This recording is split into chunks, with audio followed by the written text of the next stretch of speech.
Ladies and gentlemen, welcome back to another episode of Art of MMA. I'm your host, Mike Ginn. Joined as always, I'm talking about professional kickboxer. I'm talking about the mechanic, Brandon Coutinho. Brandon, what's up, buddy? Happy RVD Day to everybody that celebrates my man, Rob Van Dam. If you're a true fan, you know what I mean. We'll talk about that actually in a second. I'll make a little side note about what today is. But first, real quick, a couple things to talk about. artofmma.com/shop. Please visit it. Check it out. Got the promo code above us, Contact High. Speaking of which, Contact High, save 20% all week long. And one other quick shout out I want to give to KickFix MMA on Twitter. It's actually at KickFitM on Twitter. I just won $30 from My Perfect Picks a couple weeks ago. He's going to be doing a big cash giveaway coming up this weekend. So give him a follow and check it out. It's free to play. You just make some picks, and if you're right, you're one of the first people to submit them. You can win some real cash. So I am witness. I got my $30 via Venmo. So shout out to KickFix MMA. Brandy, ready to talk about some news? You know it. All right, let's jump right into it. This episode's probably already lasted longer than Ben Askren did last weekend.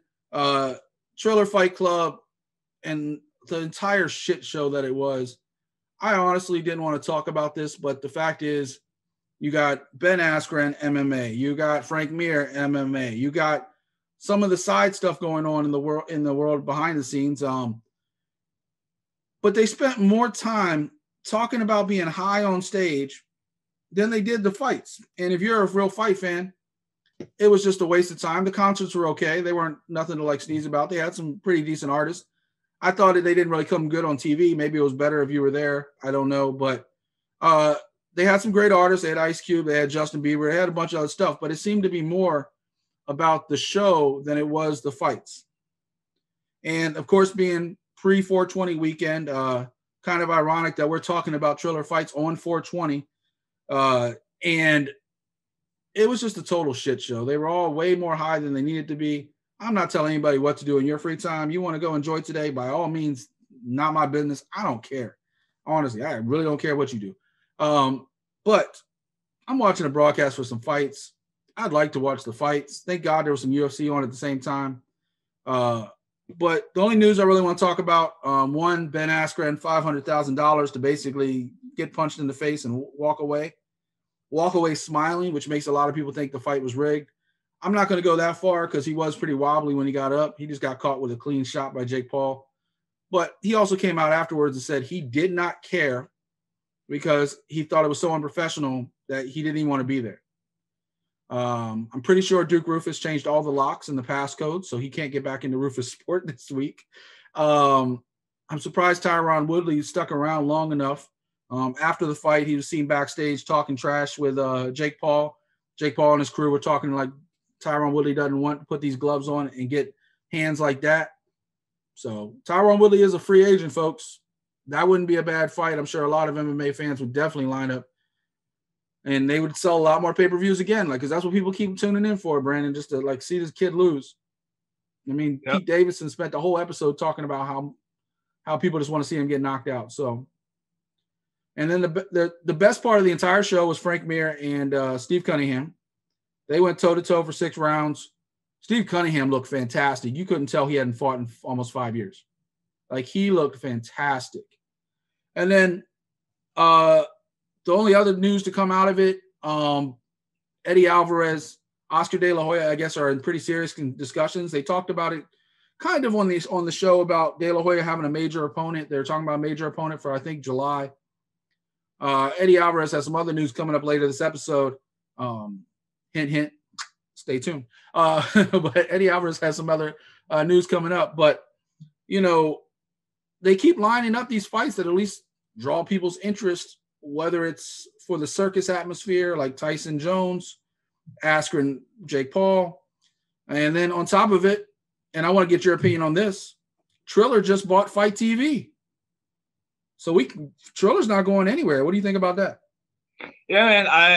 I just think it helps Triller help with their PPV, because even like I have the Fight app, so I just went to look to see if Triller was going to be on it, and which it was right there. So I think it just makes it easier for people to order their events when they do the pay-per-view. So you can just go on the Fight app. You can just watch the pay-per-view right then and there. Are you going to watch another show? It depends. I mean, it's a circus. You know, you're here for the circus. You know, it depends on the fights. You know, I did check it out because I just want to see what Ben Askew, was going to do. But yeah, you're right. Like you said, man, he said he wasn't there, but you can tell just by looking at his body. Like I know that Ben Askren isn't the most toned guy, but you can tell just by looking at him, like coming in at 190 when he usually fights at 170. You could tell it's like, yeah, dude, he was just probably hanging out at the beach. I can't believe Woodley was even in his corner. That's I can't believe Woodley would even. But if Woodley knew what was going to happen in that fight, maybe he thought Askren could really win. But if he knew Askren was coming in not really giving a shit, why would you put yourself in that situation too? Yeah, it's your boy, man. Unless he wanted to set up that payday with Jake. Yeah. Let's talk about some real news now. UFC, they announced the lineups for the Ultimate Fighter 29. It's going to be taking place later this year. We're talking about Brian Ortega, Volkanovski. They got delayed because of COVID with Volkanovski. Now they're going to finally set up. They're going to be the coaches on Ultimate Fighter. They had a little fun pairing on ESPN. They were going back and forth about, what they think of the fight, who's going to be the better coach. I don't think there'll be a lot of bad blood on this episode like we've seen in some past ones, but they're both still uber competitive. Out of the names that were listed for the bantamweights, you're talking about Dan Argueta, Brady Heistan, Dustin Lampros, Vince Murdoch, Mitch Raposo, Josh Reddinghouse, Ludwig Shaline, sorry if I butchered that, and Ricky Turquoise. And then the middleweights are going to be Aaron Phillips, Andre Petrosky, Brian Battle, Ryder Newman. I got it mixed up with a NASCAR driver. I don't even watch NASCAR. Trayshawn Gore, Miles Hunsinger, Cameron Lochanoff, and Gilbert Urbina. Brandon, any of those names kind of stand out to you? Personally, I only know a couple of them, so kind of like a mystery cast for me. Yeah, I mean, I'm like the bantamweights. I probably can tell you I don't know anybody, but I know in the middleweight, Aaron Phillips. I have heard of his name before. I've seen a couple of media that he's done too. So I'm kind of intrigued to see how he does on the show. I kind of feel like he's probably really one of the top names on the cast. So we'll see what happens. Only names I've heard of on the bantamweights: Dustin Lampros and Mitch Raposo. I saw them both. I think they were either LFA or Titan or something like that. I've seen them before. And then in the middleweights, the only one I know is Gilbert Urbina. He's been around a little bit. Other than that, I haven't seen any of them. So that'll be kind of fun too. And it probably won't draw the audience that they would like for the return. It's been, I guess, like 2 or 3 years since they've had an Ultimate Fighter. But, Ortega and Volkanovski should fill the bill, and they're going to have a fantastic fight when this is all said and done. The only other UFC news going on right now is, if you remember a few episodes back, we talked about UFC's $5 billion problem, the class action lawsuit against them. They now have a website. If you want to go and find out more, UFCclassaction.com. I can't believe UFC didn't scoop that up before they could get it. Somewhere Dana's like yelling at some media management person like, how'd you let them get that website? Well, there you go. UFCclassaction.com. Go find out more. There's not much information on there right now, but I heard they're going to be adding a bunch more as the time goes on. In other news, Bellator lost a very important person. A lot of people don't know behind the scenes. Everybody knows Scott Coker. Brandon, you probably know. You've been around the fight game for a long time. Rich Chow was their main, basically their Sean Shelby. Like everybody knows UFC Sean Shelby. He was their Sean Shelby. He was their matchmaker. He was kind of like a VP in charge of like coordinating things. He's actually leaving for someone of it's a program, a reality thing. I'm not really sure how that's going to all play out, but it's called Wimp to Warrior. The name definitely could use some help, but Wimp to Warrior, basically taking people, teaching them how to fight and putting them in a cage. See how that goes. But he has a long history. For those that don't know, he's been in Strikeforce. He's been in Elite XC. He's been around for a long time. In the meanwhile, Mike Kogan, who's been helping him with matchmaking, is going to take over more full-time. And speaking of one other thing with Bellator, Roger Huerta, some remember, very first fighter to ever be on Sports Illustrated. Long story career. He's had some major ups. He's had a lot of downs too, especially his last few years. Actually, a lot of people really wanted him to retire and not come back. But he came back in April, suffered a third-round TKO, I believe, and now he's cut. So he was part of, I think, like 10 cuts by Bellator. Only another name I really recognize, like Brandon Gertz. I don't think I really recognize too many other names. Invicta. Here's a name we haven't talked about a while, Brandon. Invicta now, Anthem Sports is now their new owner. They had their Fight Pass contract expire. Did UFC want to keep them? Did they not? Doesn't matter. Now they are owned by Anthem, the same people that own Impact Wrestling, same people that own Access TV, and that's going to be Invicta's new home. So if anything, I think, Brandon, I know you said off air you think it's a mistake. I actually think it's a good move because now they'll be on TV. Access TV is on a lot of cable networks. That's how I watch Impact when I'm forced to, and there's absolutely nothing else on TV. Or if AEW is doing a big crossover, then I'll watch it. Impact. But what do you think about the whole Invicta deal? I mean, the reason why I'm on the opposite. See, I don't have Access TV on my cable, so that's why I'm not able to watch it. That's why I can't watch it. It's available streaming, right? Can't you stream it online? Maybe I'd have to look it up like that, but I know that my cable provider doesn't have it. But that's me. But that's my thing is like I feel like Fight Pass had more viewers, but then I felt like I liked it how they used to be, where I think they used to be a pay-per-view as well. You know, you could order it like off a fight as well, but it would be like, maybe like $15 or something like that. Like it wasn't that much, but I mean, it's good for them that, somebody did have interest in them and everything like that. Like, hey, Shannon Knapp, she did so much for women's MMA. Now I believe that she's like on the board of directors for Anthem or a network, something like that. She's still involved. She's this now, I think they said like an executive VP or something of that nature. Yeah. So I mean, hey, like I'm a fan of Invicta, but I guess I kind of wish that they maybe could have went somewhere else where I could definitely watch it for sure. But yeah, I mean, like I said, I think it's better. I don't think a lot of people have Fight Pass, especially since ESPN Plus came over and took over some of the fights. I don't like the way WWE is doing Peacock Network, and sorry to the fans at home that I'm talking wrestling again, or that one fan. But the one thing I do like is that it's all under one roof. So you got the pay-per-view, obviously, except for the live TV shows, but you got the pay-per-views, you got the shows, you got the network specials, you got everything under one roof. Problem with UFC is they have it under two roofs. They have their shows and their library, their vault, and their, Lux MMA, Invicta for a while, CFFC, all those things on one network. And then they got all of their UFC action on another network.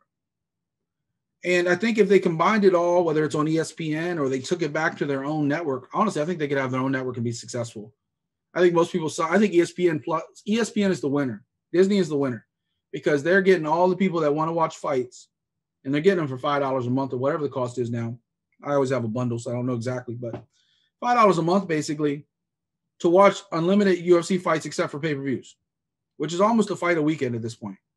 So I think Disney's the winner. They got a lot more subscribers out of it than I think UFC is getting money back out of it. But I'm sure they're both winning, but I think Disney's winning a little bit more. You ready for some fight announcements, Brandon? Uh-huh. This episode going a little bit quickly, but we got some stuff to talk about right off the bat. Let's start with the UFC. Brandon's been calling for this for a while.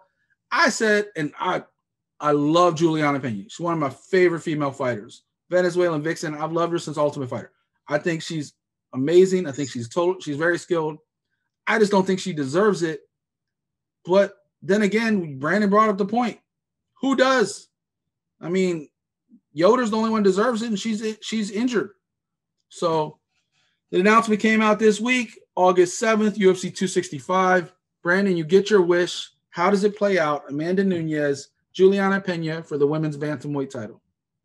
I mean, we still have time to break that fight down, but I mean, probably right off the bat, you're probably going to say that Nunes is gonna keep the belt, because you're going to say that she is the better striker than than Pena, and also too she could probably hold her own on the ground as well. So I probably would say and new, but you never know. Things change. You trying to stay losing in these standing time. I just don't see anywhere that Juliana is better than Amanda. It's a fight. Anything can happen. I just don't see anything. Like, she doesn't strike as well as Amanda. She might wrestle better, but once they get on the ground, Amanda's jiu-jitsu is way more superior. People don't realize, like, she tapped out Megan Anderson. Like, that wasn't a knockout. She tapped her out. Amanda has quite a few submissions. She can get on that ground if she needs to. I don't know. I feel like this is a placeholder. I think the only money fight to be made, assuming Miesha Tate comes back and looks great, just for nostalgic sake, maybe Miesha gets us fight at the end of the year, depending how quick, I guess, the Juliana Pena fight goes. But even then, Miesha's probably going to have to get a couple fights under her belt before she's even qualified to go either. But, we keep saying, at 135 or 145, there's more fighters at 135, but who's really left? She's run through them all. She's got the Mighty Mouse effect at this point. But there's always a Henry Cejudo. I never can say his name when it's time to talk. Henry Cejudo. There's always one of those waiting out there somewhere. So somebody gets that rematch. And lately, every card is like something two, like a lot of rematches. So, other fight news in the UFC, local Tampa guy, Billy Quarantillo, he'll be locking horns with Herbert Burns, Gilbert's little brother. He was undefeated until his last fight. He just actually, Burns just finally lost a fight, his last fight. So let's see if he bounces back. Both guys are actually coming off tough losses. So it'll be interesting to see how they bounce back. They'll be on fight night on July 17th. Court McGee will be bouncing back. He just lost to Carlos Condit. He'll go on against another vet, Claudia Silva, at Fight Night 188 in May 22nd. And then Chito Vera back in the cage. He's getting his rematch with Davey Grant. That will be at a UFC event to be named June 19th. Now, Brandon, I know you love talking about Bellator. Bellator's got some major fight news coming out this week. They actually kind of stole the headlines. Your boy Douglas Lima will be back at Bellator 260 on June 11th. He'll be defending his title against undefeated Yaroslav Amosov. What do you think of that fight? That's actually, Amosov looks good. Yeah, man, it's gonna be a good fight. I mean, like I said, a lot of people don't know his name, but he looks good. Exactly, that's what I'm saying. Like a lot of people don't know about the talent in Bellator, but hopefully they'll be tuning in and they can see how good the fighters are there. But it should be a good fight. I mean, but I still see because I don't think anybody's beating Douglas Lima anytime soon. Well, Musasi just beat him. Well, he went up a weight class. I wasn't in his weight class. I'm saying anybody 170. I'm just being an asshole. It's fine. Honestly, I think it's gonna be a great fight. I think it could go either way. I wouldn't be surprised if there's an and new. I might actually be picking against you if we pick on that one. Because I didn't think Lima looked that good against Musasi. I thought Musasi kind of exposed a couple weaknesses, and sometimes that roadmap gets out there, and people, another former opponent of Lima, Michael Venom Page, is back in the very next event Bellator has. He's going to be stepping in on May 7th. Bellator is actually off this week. They'll be back May 7th with the Arguleta and Sergio Pettis fight. But on that card, we'll see Venom Page back. He'll be fighting Derek Anderson finally. So we'll see if that fight actually finally takes place. And then Leah McCourt. Leah McCourt hasn't been in the cage. I mean, her and Janae Harding were supposed to fight almost a year ago. The fight just kept getting canceled, kept getting postponed. Finally, May 21st, Bellator 259. They will be in there. I know you love the lady fights. What do you think about that one? I think it should be a good one, man. It's a good one for them to, for both people to try to move up, get that more name exposure. So it should be a good one. Yeah, I know a little bit about Leah McCourt. I don't know that much about Janae. Bellator does a great job of doing backstories on their fighters. So I'm looking forward to that kind of like cinematic documentaries type stuff they do leading up to that fight, because I've already seen a little bit and I'm actually intrigued. So we'll head over to one championship, and we just talked about Eddie Alvarez. Well, here's your payout. Eddie Alvarez back in the cage on one on TNT on one on TNT 4. That will be April 28th, and then he'll be facing the winner of Murat Gurov and OK Ray Yoon. They fight actually the week before, so no rest for the weary in one. Like, you're here, all right, you fighting next week too. And same thing, Reg Kate, another up and coming star for them. He'll be bouncing back as well on one on TNT 4. So they're trying to stack up that last card they have before they kind of go back to their normal TV model, and they like put a little Bigfoot effort. We'll talk about it in a second, but they had a much better effort this week. So hopefully they keep that ball rolling with one on TNT 3 this week. And then the last bit of a fight, or no, sorry. Yeah, we got two things real quick. So real quick, some people remember Combatus Americas, major promotion in Mexico, founded by former UFC guys, McLaren and all those guys. Had fighters like Gustavo Lopez, who's now in the UFC, and a bunch of other guys come up. Well, they recently renamed themselves Combat Global because they're taking more of a global presence. They're not just going to be in the Americas. They're going to be fighting down in Brazil. They're going to be fighting some places overseas. They're trying to expand their brand quite a bit, actually. But in light of that, April 23rd, same night as PFL, they are going to be having a one-night tournament. One-night tournament to crown the North American lightweight champion. I think they're going to do the champions by region, which is kind of cool. So maybe they can have some kind of like Super Bowl at the end, or champion versus champion, or something down the road, I guess. We'll see how they do it, or maybe they just keep them all separate. Who knows? But some quality fighters. Guy from Team Alpha Male, Anthony Avila, is going to be fighting. Newcomer Alejandro Sanchez. A guy from LFA and Bellator. You're talking about veteran Tommy Aaron. And then a Titan FC guy, Luis Gomez. So 4 guys going for it. And then a couple other good fights on the card as well. And then the last bit of fight news, we mentioned it last week, and I couldn't find the answer. I knew Clarissa Shields was going to be fighting on June 10th.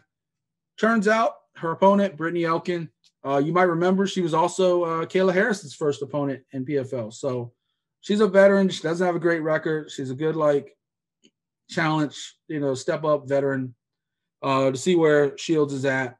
But we'll see. Definitely interested. Brandon, you ready to talk about some results, though? And now I'm getting into some fights that happened last week and have some fun? You know it. All right. Well, and it's funny you did this. Let me do this. Just a week ago, Brandon was the lead dog. He was up half a point on me due to fight cancellations. We had another one this week. But this time it didn't affect the standings, except for your boy was undefeated, and now I'm back in first place. So I have a half-point lead on Brandon at 29-16. He's 29-17. But Brandon, let's tell them how that happened. Let's talk about one on TNT 2. Christian Lee fit the bill. I mean, you got to be impressed, right? Yeah, he looked real good. He did what he had to do. Kept his belt. Can't wait to see his next title defense. Yeah, he got the TKO in the first round. Against Timothy Nastyukhin. I know I butchered the hell out of that name, but I'm sure it's not as simple as it sounded, but sounds good. Sorry, Tim. Please allow me to correct it at some point. And then the other card, and this card actually was way shorter. It was only an hour long this time. The other one featured American Janet Todd in a Muay Thai fight. She took out Anline Hogstad in the third round with a body kick. I know you were loving that. That's right up your alley. Yeah, man. So I tell people, man, body shots in fights, and that's what happened there, man. She hit her with a nice kick to the liver, dropped her, folded her. Set it up really pretty too. It was good. It was a good fight. It was nice, entertaining, striking. Me, I love the striking, so it was definitely good. I thought it was way more entertaining than I thought it was. I thought Todd was just going to annihilate her, but Hogstad held her own for a little while, and she got caught with that liver shot. Yep. So that was a good, fun fight. We won't be making picks later on, but one on TNT 3 this Wednesday following AEW. It's going to feature former UFC vet John Lineker. John Lineker was a hell of a fighter in the UFC. He only got let go because he couldn't keep making weight. It wasn't because he wasn't winning, because he was winning. So John Lineker, very interested to see what he does in one and what they do with him. So that'll be interesting. Over in Bellator. You ready to talk about Bellator? Because this is where Brandon lost his lead. Yeah, we can talk Bellator. You live by the sword, you die by the sword. Brandon, who was going to win the Bellator light heavyweight Grand Prix? My pick was Phil Davis, but he didn't win. So who's your pick now? Because Nemkov, my pick, Nemkov beat Phil Davis. And honestly, even though it was 48-47, I don't think it was that close. I really don't know how Phil Davis won 2 rounds. I thought every round, and I actually had a couple questionable decision things this week. I didn't really argue the decisions. I argued the scores kind of. Yeah. But like the Arlovsky thing we'll talk about later, I thought that was a little weird, the scoring wise. But Nemkov controlled the whole fight. He controlled all 5 rounds. He had moments in all 5 rounds. Phil Davis never really got his takedowns going. He never really got he gave him a little bit of trouble with his reach, but Nemkov made up that distance, got where he wanted to go at all times. Do you think that the scoring was fair, or how'd you see it? I mean, yeah. I mean, it was.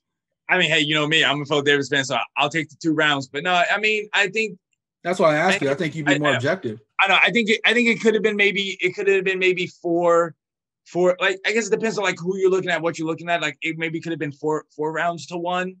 You know, instead. But I mean, it was. First round to Davis. Yeah, you know, like Nemkov, he did what he had to do, but that's one of the things. Like with Phil Davis, even when he loses, he doesn't look that bad. You know, it's not like he gets dominated. You know, you don't really finish him off or anything like that. You know, but hey, man, hats off to Nemkov. He is the champ for a reason. You know, you got to beat him if you want that belt. I mean, he just looks so impressive. He's, Phil Davis. Even though he's not over the hill by any stretch of the means, Nemkov's a lot younger, Nemkov's a lot faster, and he's just a better striker. And Ryan Bader found that out the hard way. Phil Davis found that out. So I'll be interested to see how that plays out the rest of this tournament. And speaking of the tournament, not any surprise to anybody. Both of us picked Corey Anderson. Corey Anderson pretty much dominated, finished with a 3rd round TKO against, you want to say his last name? No, I'm not even sweating it. Yakshi Muradov. I have been practicing that. Yakshi Muradov. He finished him with a 3rd round TKO. You know, Yakshi Muradov was a lot more tough than I think a lot of people gave him credit for, especially early on. But Corey Anderson just dictated the pace. He dictated the tempo. And, he just stays so active. He reminds me of like Holly Holm, right? Holly Holm or Dominic Cruz. Some of those guys that are just constantly, their motors going. Mm-hmm. In Corey Anderson's losses, his motor wasn't going. But in all of his wins, it is. And I think we talked about him. I think he just recently, either changed his fight camp or did some adjustment. But he has just, since he's going over to Bellator, he looks like a new guy. I mean, his first opponent, you couldn't really judge it because Manoff is, upwards of 50 years old. But against a young, hungry fighter, he showed that he's still just as competitive. So I'll look forward to this tournament kind of playing out. I believe it's Anderson and Bader, right? Yep. Bader's next. And then Nemkov is waiting for the winner of Rumble. Yep. And the winner of Rumble and Romero, which is coming up on May 7th, they'll fight Nemkov. So that'll be pretty interesting. One other couple things of note on that Bellator card. Paul Daly won his final fight ever, assuming he never steps back in the cage. Finished with a TKO in the 2nd round over Hamasi. Longtime vet Julia Budd got a split decision win. I don't think she won, but that's my opinion. Do you think she won? I think I'm trying to think about the rounds because I know I definitely gave her the 1st round for sure. Both the 2nd and 3rd were so close. Yeah, I think that's what I think I gave her the 1st and 2nd, but I think the 3rd round she definitely lost it. I think that's how I had it for her. Yeah, that's kind of I thought she lost 2-1. I thought her opponent won 2nd and 3rd round, but I couldn't argue with the decision because neither one really went and finish the fight. They didn't go out there and take over the fight. Just Julia Budd looked like she was the more skilled, but she looked so slow. Yeah. She just looks slow. So, all right. You ready to talk about some UFC? Ultimate Fight Team Championship. Mm-hmm. And this episode's breezing by even faster than I thought it was going to. This weekend, UFC Vegas 24, UFC on ESPN 22. What do we want to call it? We call it Vegas 24. Robert Whittaker versus Kelvin Gastelum. The co-main was also Arlovsky got moved up because Sherman. Before we talk about the fights, let's talk about the fight that didn't happen, Brandon. I don't know if I've ever seen this. I've seen people get injured at the weigh-in, or not the weigh-ins, but the press conferences. I've seen people get injured there. I've never seen somebody get concussed from a push. Have you? I mean, was it a concussion? I thought it was something in the shoulder. I thought that's what it was. That's what I thought it was. It was something in his shoulder had popped or whatever, because I thought that's what they were saying. If it was the shoulder, it was both then, because he was throwing up. He got a fever and he got some other symptoms of the concussion. That's why he went to the hospital. Oh yeah, because I remember, I forgot. I think I saw somebody had posted something on Twitter about whiplash. I guess they're saying that's what maybe he got from the push. I could see the whiplash causing the concussion. The only thing is this: if you get injured from a push, what the hell would have happened in the fight? Yeah, I mean, it's freak accidents like that, man. He's got to have some kind of underlying condition. Like, there had to be something he injured in camp, or maybe he was hiding, or he's had a long-standing injury, like, Aljamain Sterling has the neck thing. Like, there's something that had to be there. Maybe he didn't even know it. But to get pushed, and it wasn't that violent of a push. You can watch it. And he's like, ooh, and that was it. Yeah. So that fight did not take place. A lot of bad blood going back and forth afterwards, both sides talking, but I really don't think Close can talk that much right now, because he really had to pull out of a fight because of a push. So that was the fight that did not happen. Dana White, by the way, blamed Sean Shelby for not getting in there fast enough. I don't think that was Sean Shelby's fault. I don't think. Anyway, Dana being Dana. All right, let's talk about some fights. Let's talk about the main event.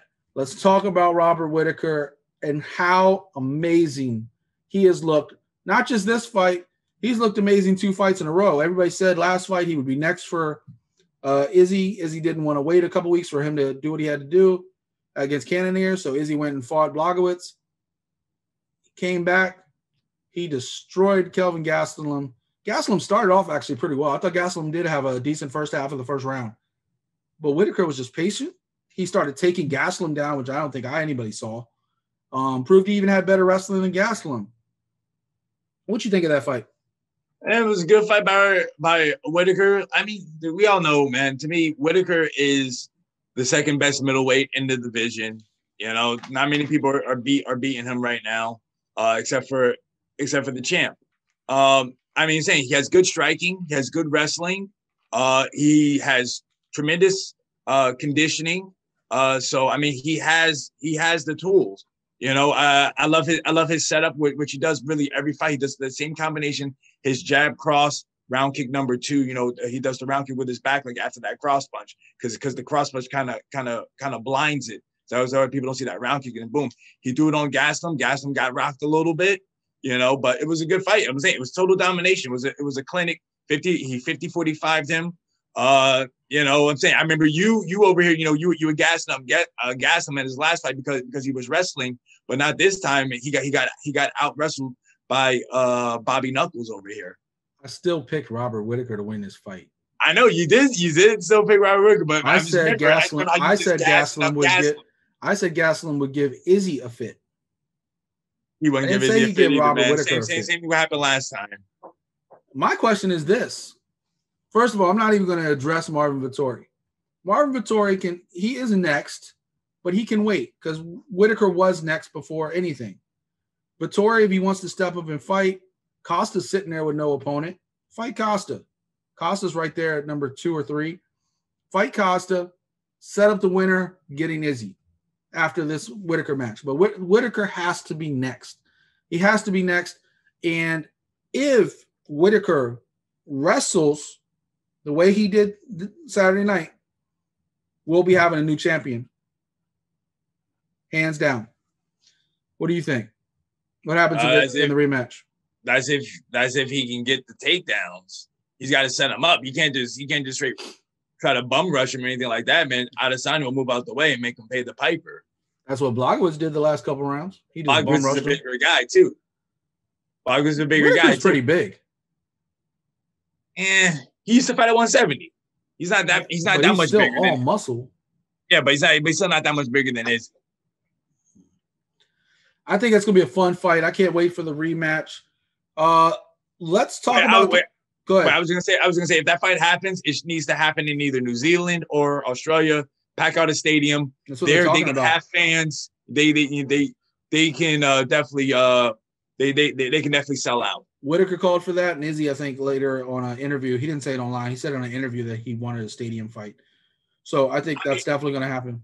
Yeah, I mean, I would just say because the last time when they did fight for the belt, it happened in Australia, which is where Whittaker's at. He's the champ, but now Izzy the champ. I say now you guys go to New Zealand and you build up that market over there. I mean, they're both in New Zealand and Australia. Like Izzy's whole camp is in Australia. No, they're in New Zealand. You're right, Fight Club or City Kickboxing in New Zealand. That's where he lives. Yeah, you're right. He right. lives in New Zealand. Yeah. All right. Other action, co-main event, because the aforementioned co-main event dropped out to a push. Andrei Arlovski turning back to the hands of time, defeating the younger Chase Sherman 29-28. Man, I have a hard time with that decision, and I'll tell you why.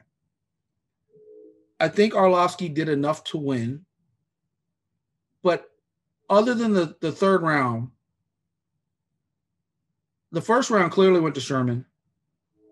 And the second round, I thought also went to Sherman. I think Sherman was hitting the cleaner shots. I think Arlovski just kind of kept coming forward and getting a lot of abuse for it. I don't know. Like, do you think it was a good decision? I mean, I was going to say, look at Chase Sherman's face. I remember after one round, I looked like, I didn't think his face was that beat up. And then I remember I looked, I was like, oh, wait, dang. He kind of looks like he has been in a fight. While Arlovski, Russians don't bruise easy. Yeah, what I'm saying? Arlovski, the man who has no chin, is still out here. So I'm thinking that maybe, they were looking at his face. They saw the damage. They were like, hey, Arlovski, he took that one. So Chase almost got him out in the first, but that's what happens. You don't finish it. Anything can happen in a fight. We know what's next for Whittaker, and we know Gastelum's going to have to go back drawing board. Andrei Arlovski just said in an interview after the fight, he wants to fight another few years. Do you see any good heavyweight matchups? Because the only guys I could think of, Overeem, Dos Santos, they're gone. Yep. Who can he fight next? I mean, he seems to be the gatekeeper of all these young guys. I know Romanov? No, I was gonna say he could get what's his name? Who did Derek Lewis just beat? Oh, Derek just fought shit. No, I cannot think of it now. A dude from Colorado, man. Blades. He can fight Blades. He ain't gonna fight Blades. He's not gonna fight a top 5 guy. I'm just saying he wants to keep on fighting. I'm saying he wants to belt. I'm just saying he can get Curtis Blades. Curtis Blades has got nobody right now. Maybe Alexi Oleinik, since he's like on the end of his career. Or he could fight the guy that you had picked, in your pick. Romanov, that's what I just said, yeah. Oh yeah. Yes, and he could fight him, or he could take the guy who got disqualified, whichever one. I know this is a little out of order, by the way, as we're getting ready to talk about both Brandon and I's picks. That's another thing that bothered me about that shit show that was Triller Fights. Speaking of Romanov getting hit, right? This dude, with people watching the instant replay, with the announcers in earshot of the fighters, there was a boxing fight in Redbach or something like that. His name. I can't remember his name. He literally got hit the side of the fist, almost like towards the kidneys. If anything, you could cry about a back shot. He was holding his nuts like he had just gotten shot. And he tried to tell the referee it was a low blow, and then he went back to holding it. So much so, Brandon, they stretchered him out. Yeah, I heard about that guy. When everybody saw like the replay that it was anywhere near his nuts. That's what's wrong with the show. That's why I don't want to watch another Triller. but I would watch to finally see Woodley knock somebody the fuck out. Good old Georgia, baby. Good old Georgia. That's where that show took place, Georgia. Oh, my God. What a nightmare. All right, let's talk about some of our fights. Romanov kind of had a similar experience. Him and Espino, sorry. Juan Espino. I cannot talk today. Juan Espino. That's what they have editing for, but I never edit, so you guys can get to see my bloopers. Juan Espino, they went back and forth. They both had their moments. First round, I thought Romanov had a little bit more of the round, but it was going back and forth. Both of them had time on the ground. Both of them had time on top. Second round was a little bit more, and as the fight was going on, Romanov kind of started taking a little bit more advantage. Yeah. And then the foul happened at the end in the third round. They go to the scorecards. Romanov wins by decision, but he wasn't happy with it, obviously, because of what happened. That was a good fight to watch, though, right, Brandon? It was fun. It was good heavyweights. They were moving around. They weren't just they weren't just standing there, looking all tired and gassed out. They were putting in work. So yeah, it was a good fight. And in Brandon's pick that he got right, because he always picks Tracy Cortez. Is your wife in the room? As my wife calls her, who's that pretty girl fighting? My wife was actually looking over the shoulder while Tracy was fighting. Tracy took the split decision against Justine Kish. Break down your fight for me. Hey, man, I mean, I really want to say it was total domination. I really didn't see how it was a split decision. Like, I thought she really kind of handled her really all three rounds. But hey, I could be a little biased. Her takedowns were on point, got her down, ground and pound was good. You're saying I think it was close to 6 minutes of control time on the ground. Was it that much? I believe so. It was like 5 minutes. It didn't seem that way because it wasn't much like they were on the ground, but it wasn't like she was really doing much on the ground. Yeah, it was like 5 minutes and I think like 40 something seconds, and she had her. I think Kish got the better standing up though. I mean, Kish is known as a striker, but I just still thought that Cortez she handled her own, and I just thought she just looked better. I thought it was a good decision. I thought it actually was just – I didn't think it should have been a split decision. I thought it should have just been 29-28. I think that second round especially, I think Kish got the better of her. But because Tracy, all she could do was take her down. She couldn't really stand with her. But the first and third round, I thought she had more of the control, and I thought she won the fight. But that's our picks for the week. One other note, credit where credit is due. I have badmouthed Jessica Penny. She won a split decision against the newcomer, Lupita Godinez. Two things I want to say about that fight. One, Penny did what she had to. I don't think it was a split decision. I think she actually won 30-27. I'm surprised that Lupita even got around. But what Lupita had moments, but Penny kept taking her back. Penny kept controlling the positions.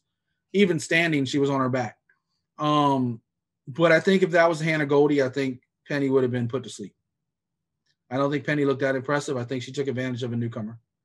And credit to Lupita. She stepped up on short notice, fought her butt off, And also Gerald Machart got back in the win column, so that would make our good friend Sergio very happy.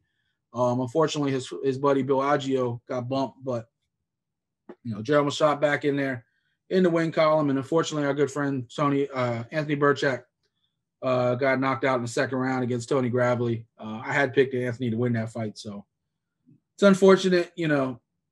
Tough opponent, tough situation. See what's next for Anthony. All right, that is all of our results for today. We are getting ready to make our picks, but we're not going to do like we did the last couple of weeks. Last couple of weeks, we've taken way too long. And please, this is where your comments come into play. Leave a comment. Me and Brandon have been kind of like going back and forth of ways to make this show faster, more entertaining, but still stay smooth. Like today, I feel like, and I have a reason for it, not really people's business, but I have a reason for kind of rushing through this episode. But we do want to take our time. We want to be able to get all the information to you, but we also want to be able to not take 2 hours of your time. So if you have any comments, feedback, how we can make the show better, things you'd like to see, things you don't want to see, segments that can be X, segments that you want to see added, leave a comment, whether it's on Twitter, whether it's on Facebook, whether it's on YouTube or Instagram. Leave a comment. Brandon and I see everything. So please.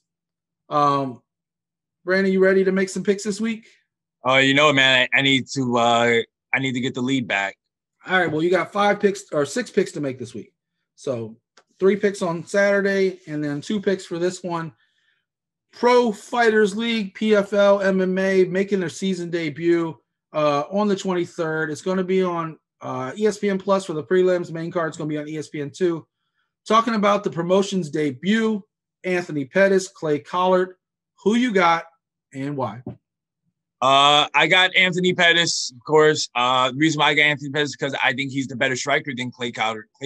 Clay is a boxer. He's done some pro boxing, but Anthony Pettis with his Taekwondo background, not back down. That's a movie over there. But his background, I think he's got the punch, he's got the kicks. But also, too, he is real good on the ground as well. He does have some slick submissions. You know, he did submit Benson Henderson to win the belt. He does have a nice guillotine as well that you've seen him in the WEC. I think he's done a few times as well. Nice triangle choke. So I think this is supposed to be Showtime for Showtime Anthony Pettis. I picked Pettis. I think Collard's tougher than people know. I think the biggest question is, and the reason I'm picking Pettis is one reason. There's 2 Anthony Pettises, right? There's the Anthony Pettis that messes around with 170, kind of comes in, maybe not all the way in shape. Maybe a little bit of a dad bod sometimes the last few years. And then there's Anthony Pettis that comes in ripped, ready to fight. When Anthony Pettis is in shape, there's very few fighters on the planet that can mess with him. I don't care if it's UFC, PFL, Bellator. I don't care, especially at 155 or even at 170. I hope he never tries to kill himself going back down to 145 again. But Anthony Pettis in multiple weight classes for a long time has been one of the greatest fighters we've seen. Most fun, most entertaining. Like you said, it's Showtime. I'm picking Anthony Pettis because I think he wants to be the face of PFL. He needs to back it up. So I think he's going to come in shape, and I think he's going to kick ass. So that's my pick on that one. Co-main event, we're talking about Nathan Schulte versus Marcin Held. Who you got? Now, I mean, this one, I don't want to go up against really, Schulte is the PFL champ. He's won it back-to-back seasons, but I got to go with Marcin Held.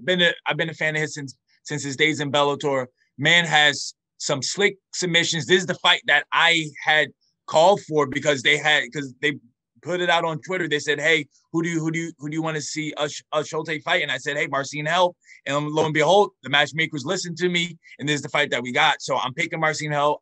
I haven't seen him in a while. I hope his stand-up has gotten a lot better. But I think if this fight goes to the ground, I think it's Marcin Held's fight to win. If it's standing up, because like I said, I have seen Schulte in person as well. You know, he can stand. He can fight because I think when he won his last championship in that main fight, I think he really beat the guy with just low kicks. I think he was using the jab and the low kick, and that's how he won the last fight. Yeah, against Roxabov. What surprised me most about looking into this fight, because I know quite a bit about both guys. They're not new to us. Marcin's been in the UFC. He's been around the world. Schulte's been dominating, like you said, the last couple years in PFL. They're both only 29. For as long as Marcin Held's been around, he's the same age as Schulte. So it's not a matter of an old fighter or a young fighter. I will pick Schulte in this one only because I think he's got the most momentum. I think he's won 8 or 9 of his last fights. He has 1 draw in there somewhere, but he hasn't lost in a long time. Schulte's been fighting people like Diego Brandao, who's been over the hill for at least 5-6 years, and he doesn't know it. So I'm going to take Schulte.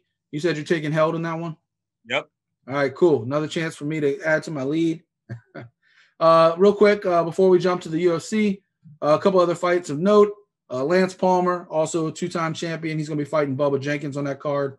And speaking of our good friend Sergio, God rest his soul, former teammate at Long Island MMA, Chris Wade, he's going to be on that card against Anthony Dizzy. So another fun fight to check out. All that's going to be on ESPN this week, ESPN Plus and ESPN2 making their debut on the 23rd. Anything else you want to talk about that card before we go to the UFC? Really, I'm really looking forward to the Bubba Jenkins Lance Palmer fight that you already mentioned. And then speaking of Chris Wade, he's actually dropped it down to 145 for this season. So I'm kind of interested to see how he looks at 145. Yeah, I'm excited to see Wade. I haven't seen him in a while, so I'm excited to see where he's at. I don't think I've seen him since he left the UFC, so I'm excited. Should be a good fight. And Tyler Diamond's on this card too. I forgot about him. No, you can't forget about Tyler Diamond. You know, former tough competitor as well. Yeah, there's some names in these tournaments. Every single one of them, you know, a couple names. All right, big show coming up. We've been talking about it for a while. First full crowd for the UFC in the United States since the pandemic. We're talking about UFC 261. UFC's put on some questionable pay-per-views. A couple of them were worth it. A couple of them weren't. But this one is 100% worth it. If you're going to buy it, buy it. 3 title fights, a ton of other great fights on this card. We're going to make 4 picks on this card, and then we're going to get out of here. We're going to pick the 3 title fights, obviously, and then we're still going to do like we always do and pick our fight. Brandon knows who I'm picking. I don't know who he's picking because we didn't talk about it. So he might just steal my fight. I don't know. Let's see if he gets me on air. All right, Brandon. Let you go ahead and kick this off. Main event, Kamaru Usman, Jorge Masvidal. Masvidal with a full camp. Usman wanted this fight. He wanted no more excuses. He wanted to end all the talk. He wants to put Masvidal in a coffin. This is very bad blood between these two guys. Masvidal doesn't back up 1 inch. He claims, he's going to come out and expose this clown. A number of other words that I'm not going to say on the show, even though I curse a little bit. I can't curse like that, or YouTube will yank my show down. So, who you got in that fight? And still, man, Nigerian Nightmare, Usman, all day, every day, man. Everybody's talking about 50, him 50, 40, 45 in him again. I think he might stop Masvidal. Masvidal is a tough guy, but I think Usman's going to put it on him. Jorge is very tough to stop. On 6 days' notice, dropping 20 pounds. Masvidal has, and he went the distance. Masvidal has 14 losses on his career. Obviously, we know about the run he had since he took a little bit of a layoff and came back. But in his entire career, he's only been stopped 3 times, only once by KO, twice by submission. And the last time it happened, last time he lost by a knockout or anything like that, I'm going back. I mean, you have to go all the way back to 2009 against Toby Amada. He got subbed by inverted triangle choke. Yep. So that's a highlight, baby. That was a highlight. That's 2009. Yeah. Everybody grows in a sport. You talk about it all the time. You teach your kids this all the time. If you make a mistake, if you lose a fight, you come back, you learn from your lessons, you go back and try not to do it again. Fighting is like chess. It's not always, this is what this guy does every single time. I'm pretty sure, first of all, Masvidal has great takedown defense. He always has. I mean, the guy used to wrestle with Kimbo Slice. I mean, like he always has great takedown defense. He has fantastic hands. I'm going to shock the world here. Maybe not, because everybody knows I'm a huge Masvidal fan. I'm saying and new, and you might actually get your pick back on me on this one. But I'm saying and new for one reason.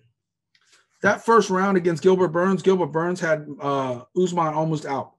He caught him, he rode him, and he didn't finish it. He didn't come and follow through. He had Usman hurt for that entire first round. Second round, Trevor Whitman, throw the jab. They changed the strategy. Burns was out of there. Plus, Burns kind of dumped his load, his adrenaline dump, so on and so forth. One, Masvidal ain't going to rush. If he comes out and throws a flying knee, it's just because he wanted to. He's probably not going to rush. He's going to take his time. And if he gets him on the ropes, he's going to finish him. So Usman's chin is suspect to me, but he never exposes it. He's very good at always putting himself in the best position all the time. So this is no disrespect to Usman. I'm taking and new. I'm going with Masvidal. And that's my pick. I'm standing by it. Please don't at me because I'm not very confident in the pick. Right. All right. Co-main event. We're talking about Weili Zhang, Rose Namajunas. I've been looking for this one for a while. I'm gonna go ahead and start on this one. I'm saying and new. We're gonna have another new champ. I'm talking about Rose. If Rose's head is right, her body is right. And if Rose is in this game and she's ready to come in and be a killer, there's nothing Weili can do. Her technical skills with her hands, I haven't seen it anybody. And let me be strong. Weili's strong. And Weili can hit you and hit you hard. But Rose is just so sweet, so technical. You know, you got Pat Barry teaching her to kickboxing. You got all these people out there in Colorado teaching her this and that. Her skill level is amazing. And people never even realize it because she's so quiet. She doesn't really talk a lot. So that's my pick. I think Rose is going to win. I think she's going to win via stoppage, probably in the second round. What do you got? I got Zhang, man. I got Zhang. I was going back and forth on this because I think when the fight first got made, I think I was rocking with Rose. Yeah, I think but so. But now like I think about it more and more, I'm just like I think Weili Zhang is just the woman right now at 115. It's hard to pick against her. Yeah, I think Rose better ground game, has better jiu-jitsu, but I think striking wise, I think Zhang might be just a little bit better. I think she's a better striker, and she has a better arsenal than her. I want to say than Rose. So that's kind of really the reason why I think it's good. I think it's gonna be another stand-up battle. I mean, if Rose is smart, she will try to take it to the ground, but we shall see what happens. But I think we're gonna have two so far and stills. The champs are keeping their belts. I think the only thing Rose ever has trouble with is wrestlers. You look at all her losses; they were to wrestlers. Carla, all of her losses were wrestlers. Weili's gonna try to bang with her. You saw the Joanna champion fight. I can't say her name either. Oh, rough day for the announcer. But at least I'm not contact high. No, I think Joanna and her had a war. I think that takes years off your life. I think people don't realize it until you see the next time they're in that cage. Rose has been rested. She had her revenge against Andrade. Let's go. Speaking of women, another title fight. Jessica Andrade moved to weight division, won a fight. Now she's fighting Shevchenko. The Bullet has every advantage in this fight, in my opinion, but I'll let you pick first. Go ahead. And still, all champs keeping their belts. No, there will be no new champions this Saturday. I mean, I just think Valentina just has it all, like you said, man. I think she definitely has the better striking. Like really, Andrade is just a powerhouse. That's really her deal. She tries to maul you, and she tries to bully you, and that's what she tried to do against Zhang at 115, and Zhang put her out. I think the same thing's gonna happen here. She's gonna try to bully Valentina. Valentina's gonna be too crisp, too smooth, move out the way, blast her, finish the fight. Do you think? All right, I'm picking Valentina also, so that's not even a question. But just to play devil's advocate, do you think that Jennifer Maia kind of exposed a little bit of Shevchenko by taking her 5 rounds, proving that you could kind of wear on her, kind of wrestle her, kind of like rough her up a little bit and maybe at least stretch it out?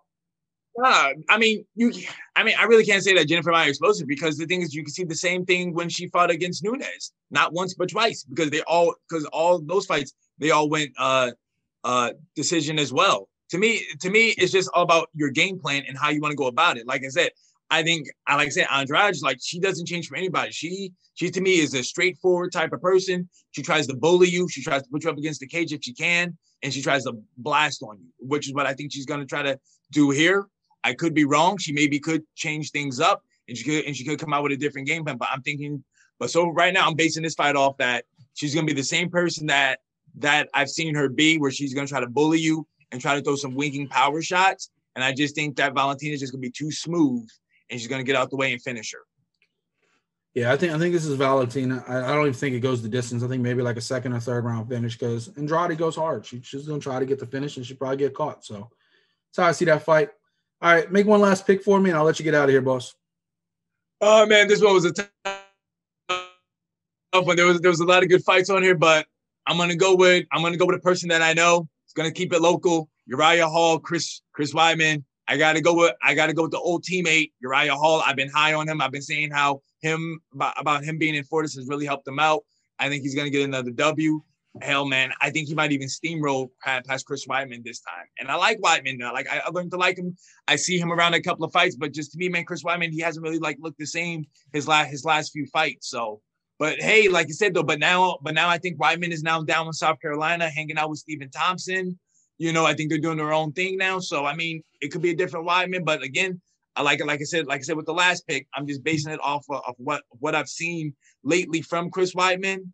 I just think that Uriah Hall has just been better looking in their performances. Yeah, I think a lot of people pumped up Weidman after that last win. I wasn't even that impressed with it. Yeah, I mean, he did get a win, but I mean, which is something he hasn't had in a while. So maybe that's something definitely to cheer for. But a lot of people pumped him up like he's all of a sudden he's back after winning that, but it wasn't even an impressive win. So I agree with you. I think Uriah Hall is going to probably roll through this one, probably even stop him in the first or second round. Mine is another local guy from up there. Talking about CFFC. He was supposed to have his debut, I think, last month or maybe even a couple weeks ago.